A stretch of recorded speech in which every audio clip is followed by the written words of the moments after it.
This is Tom Fox, and today I'm extraordinarily pleased to have with me Vin DiCianni, founder and CEO at Affiliated Monitors. And we're going to talk about something that I don't think gets near enough play in the compliance community, and that is culture as a foundational internal control. So, Vin, with that incredibly long-winded introduction, first of all, welcome, and thank you so much for visiting me on this topic. Good to hear from you, Tom. Vin, can I just start with what are your thoughts around culture as a foundational internal control? Yeah, as you and I have talked about, I think it's a great topic. You think of decision making, you think of what's the driver of behavior in an organization, and it is ethics, and it's the driver of ethical culture. And the way I think of it, and it just comes from experience in talking with people in some of the cases that we have monitored, that sometimes they are facing that ethical dilemma.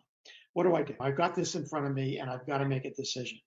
And they'll say, I'll go look at the compliance manual and see if it gives me anything. And I heard it in one particular case, but it resounds, and that is, the manual is not a Bible. It's not do this, do that. The manual is a roadmap, right? It's a roadmap for direction.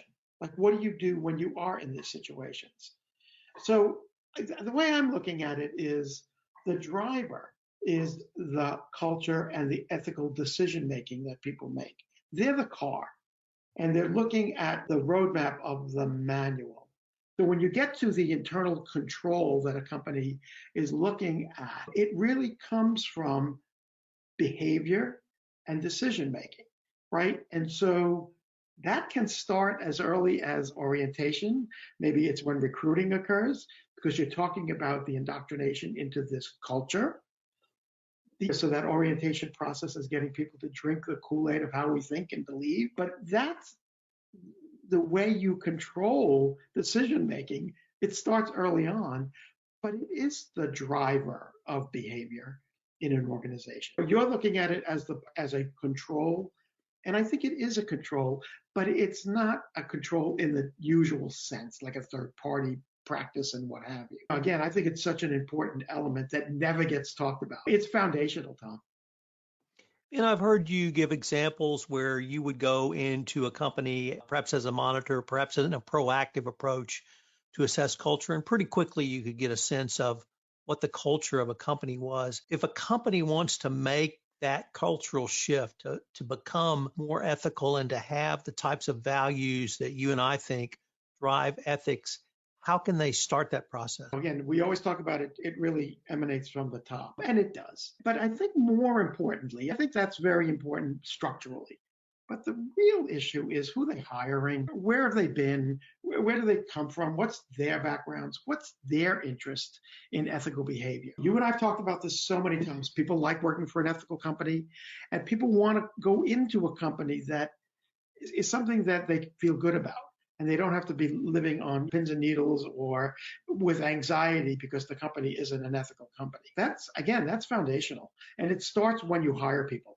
Having that discussion in the interviews, that all important interview process about ethics and how they feel about ethical decision making, what a great way to start somebody coming into a company.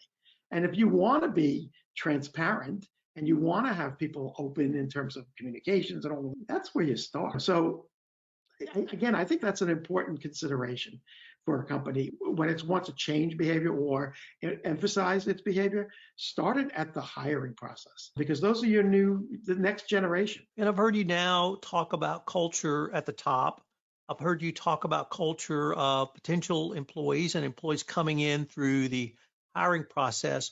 What about the middle management? How do you see their role in not only communicating culture, but also fostering an appropriate ethical culture?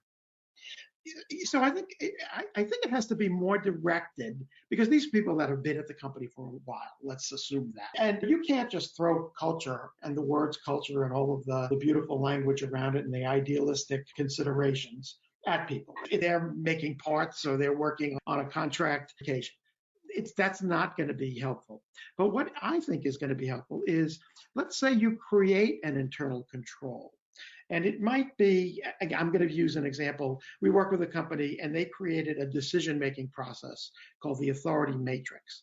And basically it was a process of spending where people had certain authority, but then they had to go above their position to get authority for higher spending. And then it really worked up the channel. And that wasn't just for spending, but it was for these larger decision-making efforts. And the way they indoctrinated people, so it became part of the culture, was through really 3 or 4 different ways of doing it. And I think it's a good way just of changing culture generally through an internal control. One is they educated everybody. So everybody understood this is this matrix, this is how it works. Beautiful, theoretical. Then they did some answering of questions like, why are we doing this? What's the importance of it? And they were educated on this could protect us from a corruption activity in a different situation where people are bribing people and spending money. So once they had a fundamental understanding of the why we're putting the control in place, that's that next step. Then you try it out. Let's put this in place. Let's see how it works. There's going to be mistakes. Let's work out the kinks. Let's, use it for this decision making at this level for a period of time.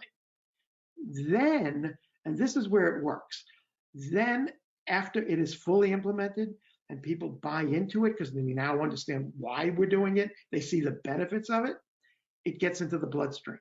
And when it's in the bloodstream, that's when you have an ethical sort of change in terms of how they think about things. Tom, I think that's one way of creating a sort of a change at that level.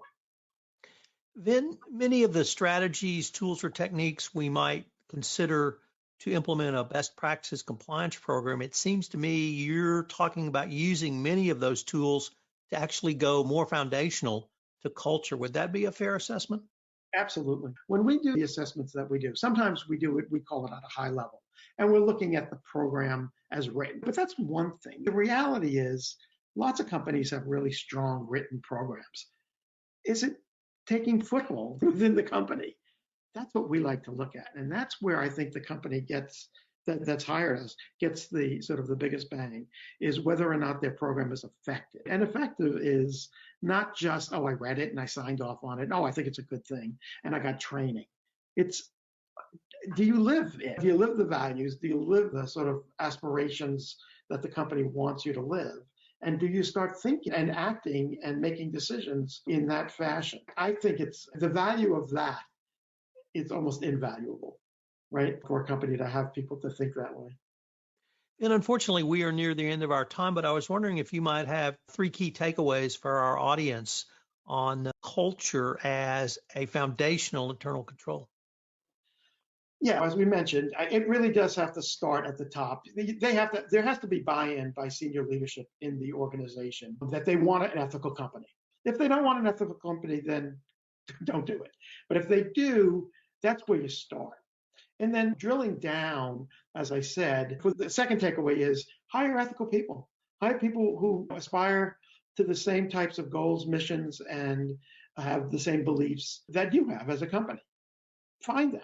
They're out there, and have that conversation. And the third is the best way to change behavior within the organization structure is to create this sort of process as I was describing, of create an internal control that you want to implement and do it so it becomes part of everyday life and conversation within the company so that you get by. Vin, now, unfortunately, we are at the end of our time, but I wanted to thank you for taking the time to visit with me on this topic. Thanks, Tom. This is Tom Fox. Thank you very much for listening, and I hope you will join us again tomorrow. This production of 31 Days to a More Effective Compliance Program is a special production of the Compliance Podcast Network. I hope you will join me again tomorrow.